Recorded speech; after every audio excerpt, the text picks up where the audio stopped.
They say love finds you when you least expect it. For me, it found me through a pixelated screen, through the flicker of a webcam and a smile that somehow made distance disappear. Her name was Lena.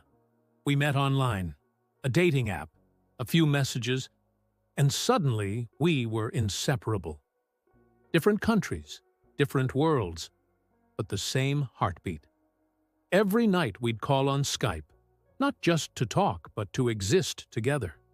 She'd paint while I worked, hum old songs while I played guitar, and tell me stories about her grandmother's garden in Italy. Her voice had warmth, the kind that could melt through any screen. Months passed, then years, and what started as a digital connection became something real, something undeniable. After 2 years, I asked her to marry me. It was impulsive, maybe even crazy, but she said yes. And because our countries were under travel restrictions, we decided to do it online. A small virtual ceremony, our friends and families watching from 2 sides of the world. That day, she wore a white dress, with flowers in her hair. I wore my father's old suit. When the officiant said, "You may now kiss your bride," we both laughed through tears. It wasn't traditional, but it was ours.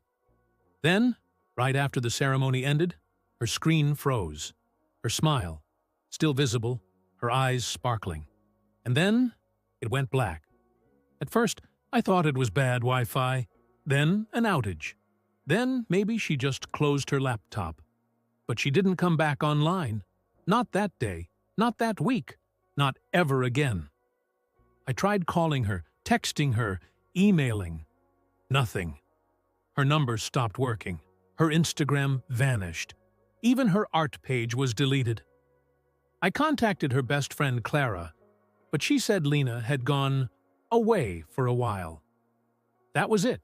No explanation. Just gone. It didn't make sense. We were married. We signed the papers digitally. It was real, wasn't it? I started searching for answers. I contacted the agency that handled our online marriage. They said Lena never submitted her ID. The ceremony was registered, but her name didn't match any real records. When I searched for her full name, Lena Marcelli, there was nothing. No birth record, no address, no trace. It was like she never existed. For months, I couldn't sleep. I replayed that last video call in my head over and over. Her laugh, her dress, her smile just before the screen went dark. Was it a scam? Was she hiding? Was she alive? I couldn't let it go. So I did something reckless. I flew to Italy, to her hometown, or at least the one she told me about. A small coastal village called Serena di Mare. When I got there, the air smelled of salt and wildflowers, just like she described. I asked around. Most people shook their heads. They'd never heard of her.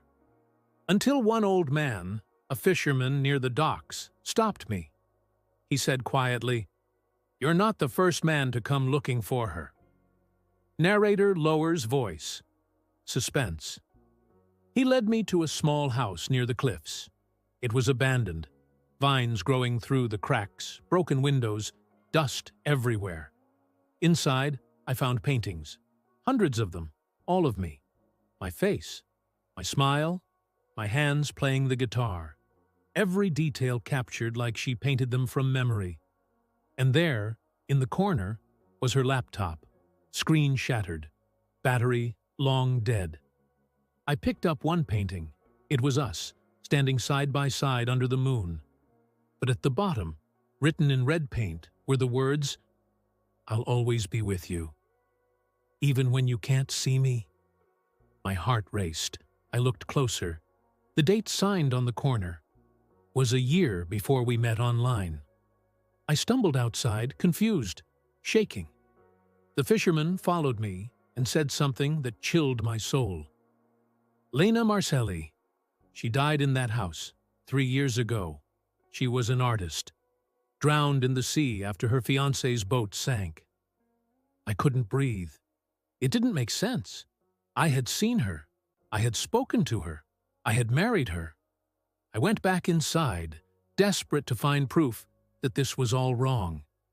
And then, buried under the stack of paintings, I found a letter addressed to me. My name, written in her handwriting. It said, "If you're reading this, it means I finally reached you. I'm sorry I couldn't be there longer. You gave me peace when I didn't even exist anymore. Don't wait for me. Live, my love.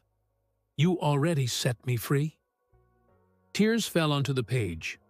I didn't know if I was losing my mind, or if love truly had no boundaries, not even death.